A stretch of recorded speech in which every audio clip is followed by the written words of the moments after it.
Hello and welcome to GoalNews.org Video Edition, June 9th, 2011. My name is Jim Wallace, Executive Director of Gun Owners Action League, and we'll get right to the news. Well, we have an update on the EOPS Firearms Record Bureau Advisory Letter. That was the letter that went out to all of the FFLs in the state of Massachusetts and was CC'd to Gun Owners Action League and a lot of law enforcement agencies. The problem was there was a lot of misinformation in that letter that came from the agency about the so-called assault weapons laws.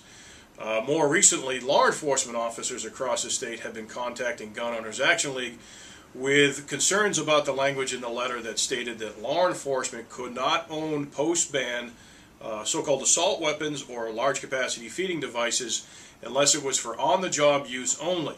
Well, thousands of law enforcement officers have been buying these items for nearly 10 years now across the state and are very concerned because the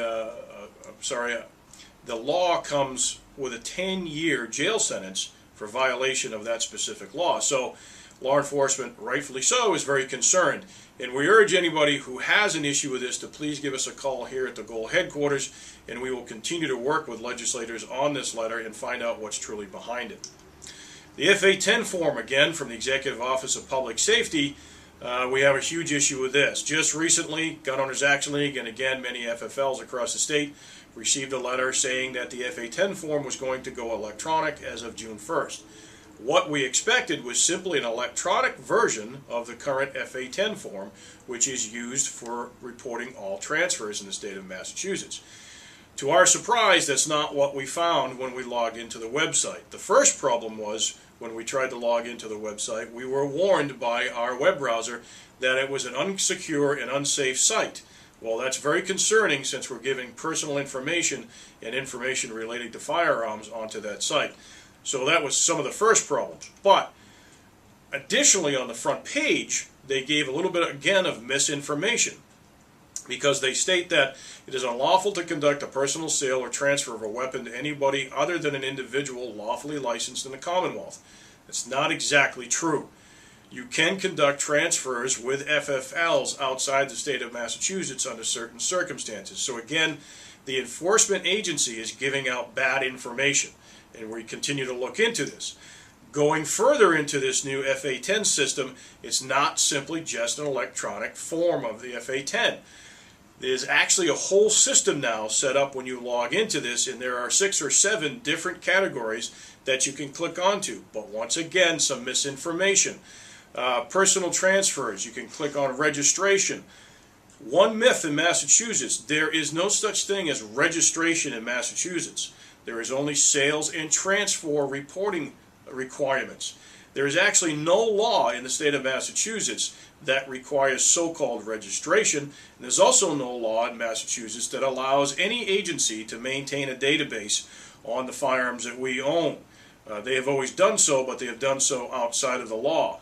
Now in this new so-called electronic FA-10 form, they're actually asking citizens who are moving into the state of Massachusetts if they wish to record their firearms data with the state, they can do so using here.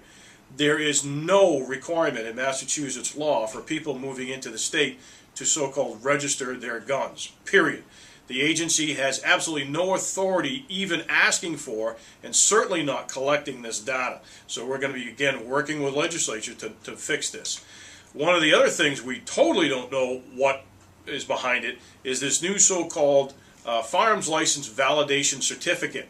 There's a link that you can click on in this new electronic FA-10 system that will give you some sort of certificate to validate your license. Never seen anything like this in any law in the state of Massachusetts, so we're very anxious to find out what's behind this, that we need a piece of paper to somehow validate the license we have. It's inconceivable. So there's a lot going on here, and I urge you to go to goal.org to get some updates on what Goal is doing and some of the legislators we're working with to fix this.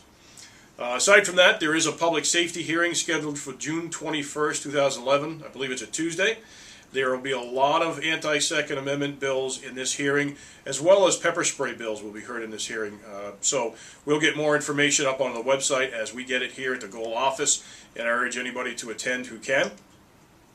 Goal's annual banquet still coming up June 18th. Still tickets available. Probably one of the few times you'll ever see Wayne LaPierre come to the state of Massachusetts.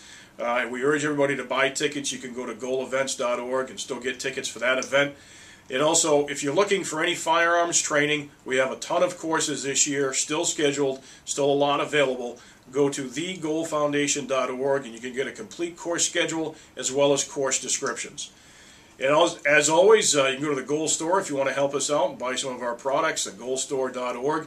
We actually have a new belt buckle made in the hills of Tennessee for Goal, and we're selling that.